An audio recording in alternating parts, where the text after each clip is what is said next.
जी, आज हमारा टॉपिक है वो है बेसिक इंग्लिश के बारे में। जो इंग्लिश की बुनियाद होती है उसको हम आज स्टडी करना चाहते हैं कि इंग्लिश स्टार्ट कहाँ से होती है। तो बेसिक इंग्लिश कोई भी लैंग्वेज होती है बेटा, लैंग्वेज हमेशा अल्फाबेट से स्टार्ट होती है। Alphabets are the basic things in any language. जैसे अलिफ बे ते से है, ये अरबिक के अंदर होती है, अलिफ बा पा इस तरह से उर्दू के अंदर होती है। इसी तरह से इंग्लिश के अंदर भी अल्फाबेट्स होती हैं, हरूफ ताजी होती हैं। तो हरूफ ताजी के बेसिक को हम देखते हैं कि हरूफ ताजी होते क्या हैं। हरूफ ताजी इनको हम अल्फाबेट्स कहते हैं। एक्चुअली अल्फाबेट्स जो होते हैं they are the letters which represent basic sounds. ये ऐसे लेटर्स होते हैं, हरूफ होते हैं जो मुख्तलिफ किस्म की बुनियादी आवाजों को निकालने के लिए इस्तेमाल होते हैं। अल्फाबेट्स के अगर हम टाइप्स को देखें, वैसे बेसिकली अल्फाबेट्स जो होते हैं हमारे पास इंग्लिश के अंदर 26 इनकी तादाद होती है। ए से लेकर जेड तक। ए होता है B C D E F G H I J K L M N O P Q U R S T U V W X Y Z. ये इनकी बेसिक जो तादाद होती है, टोटल तादाद होती है वो 26 होती है। तो इसके अगर हम टाइप्स के ऊपर थोड़ा सा तवज्जो करें तो अल्फाबेट्स की जो काइंड्स होती है, टाइप्स होती हैं, शेप के लिहाज से और होती हैं और साउंड के लिहाज से और होती हैं। अगर हम शेप के लिहाज से देखें तो कैपिटल लेटर्स होते हैं और स्मॉल लेटर्स होते हैं। कैपिटल लेटर का मतलब होता है बड़ी हरूफ ताजी, यानी ए भी कैपिटल होगा, बी भी कैपिटल होगा, सी भी कैपिटल होगा। और जो हमारे पास स्मॉल लेटर्स होते हैं उसमें जो होते हैं स्मॉल लेटर्स आ जाते हैं, जिसमें स्मॉल ए आ जाता है, स्मॉल बी आ जाता है और स्मॉल सी और डी का जुबान जेड तक चला जाता है। अगर हम साउंड के ऊपर आए तो साउंड हमारे पास दो किस्म की हो जाती है अल्फाबेट्स की। कुछ साउंड्स को हम कहते हैं वॉवल साउंड कहते हैं और कुछ को हम कॉन्सोनेंट साउंड कहते हैं। What is the basic difference between vowel sound and consonant sound? Vowel sound वो साउंड होती है जो जिसको हम प्रोड्यूस करते हुए जुबान को हम मूव नहीं करते या लिप्स की मूवमेंट नहीं होती। ऐसी साउंड जिसको मूव करते हुए ना ही लिप्स मूव करते हैं ना ही हमारी जुबान मूव करती है। और ऑब्स्ट्रक्शन ऑफ एयर, इसको हम डिफाइन इस तरह से करते हैं, a sound that we produce when there is no obstruction of air. जब हवा के अंदर रुकावट पैदा नहीं होती, वो जो साउंड पैदा हो रही है, मुंह के अंदर से आवाज आ रही है, उसको हम वॉवल साउंड कहेंगे। और वॉवल लेटर जो होते हैं वो हमारे पास टोटली 5 होते हैं, ए ई आई ओ यू। और इनकी जो आवाजें होती हैं, इन्हीं आवाजों को हम वॉवल साउंड कहते हैं। इसके अलावा हमारे पास दूसरे लेटर जो होते हैं उनको हम कॉन्सोनेंट कहते हैं।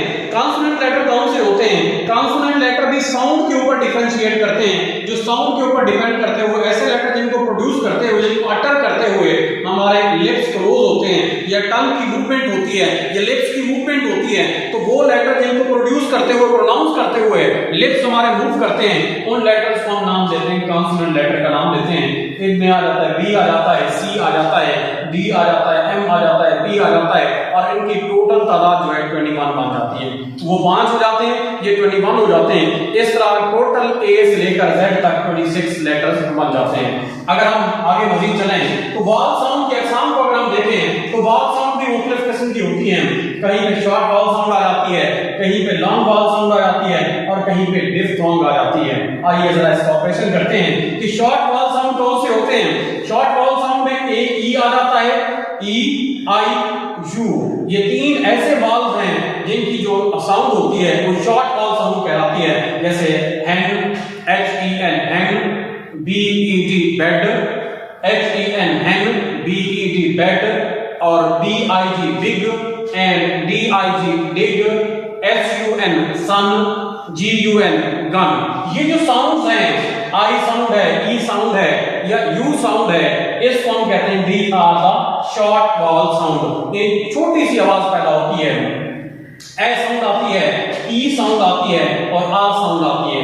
ए ई की जो आवाज आती है उसे हम ए साउंड कहते हैं, जैसे हैंड, जैसे एलिफेंट, जैसे बेड। और आई साउंड जो है इसको हम ई साउंड कहते हैं, बिग, जैसे डिग। और यू की साउंड को हम आ साउंड कहते हैं, सन।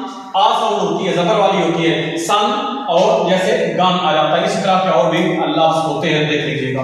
लॉन्ग वॉवल साउंड में वो साउंड्स हो जाती हैं जिसको थोड़ा सा खींच के हम पढ़ते हैं, जिसमें ए की आवाज आ जाती है या ओ की आवाज आ जाती है, जैसे बैट, जैसे बेड, जैसे बैग, जैसे बॉल, जैसे कॉल, जैसे बुक और जैसे बुक। जिसपे ए की आवाज भी आ जाती है और ओ की आवाज भी आ जाती है, ये लॉन्ग वॉवल के अंदर आ जाते हैं। और बालों का वॉवल साउंड यहाँ पर कंबाइन भी हो जाती है।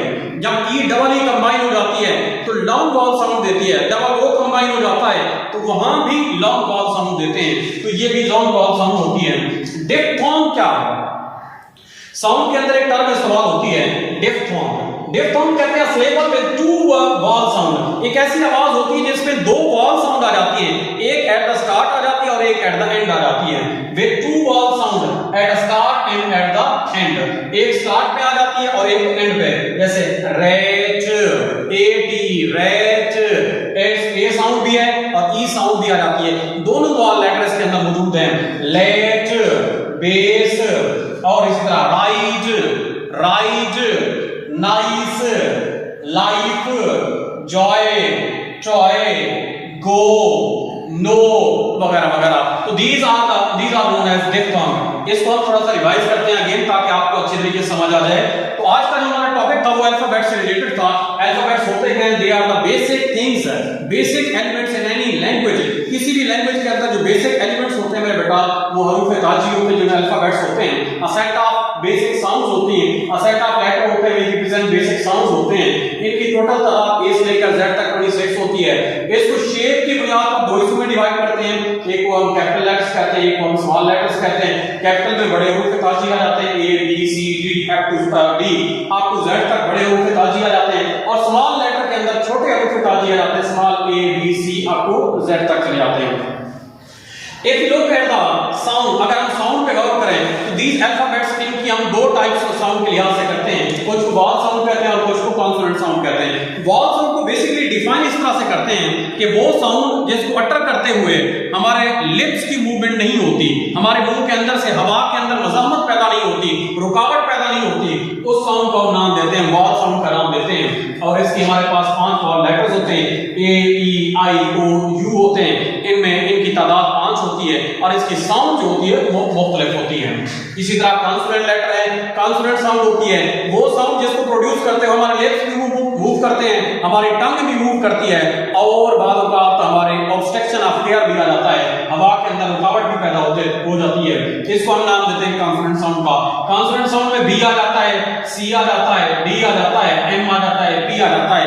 इस तरह बाकी 21 लेटर जितने भी है वो सारे के सारे वॉवल के अलावा जितने लेटर 21 वो कॉन्सोनेंट हो जाते हैं। नेक्स्ट हमारे पास है kinds of vowel sound. Vowel sound के अगर हम काइंड्स को देखें तो बेसिकली वॉवल साउंड जो होते हैं वो शॉर्ट वॉवल साउंड के तौर पे काम करते हैं, जैसे ई है, आई है, यू है, हैंड, बेड, बिग, डिग, सन, गन वगैरह वगैरह। इस तरह से लॉन्ग वॉवल साउंड के तौर पे काम करते हैं, ए और ओ हो जाता है, batch, bed, bag, ball, call, book, hook, ये लॉन्ग वॉवल साउंड के तौर पे। शीप आ जाता है इसमें। इस तरह से और भी जो जिनमें दो वॉवल साउंड कंबाइन हो जाती है। डिफ्थोंग एक ऐसा सिलेबल होता है जिसमें दो वॉवल साउंड होती है, एक स्टार्ट में होती है एक एंड में होती है, इकट्ठे नहीं होती, जिसमें एक स्टार्ट में होती है एक एंड के ऊपर आ जाती है, जैसे हम rate, let, base, ride, nice, life, joy, toy, go, no. I hope so आज को आपको जो बेसिक कॉन्सेप्ट बताया इंग्लिश का, अल्फाबेट्स का, वो आपको क्लियर हो चुका होगा। तो अगर इंग्लिश को सीखना है, मजीद जानना है, तो इसको देखिए, शेयर कीजिए दोस्तों में, ताकि मजीद इल्म जो है फैल सके। Thank you.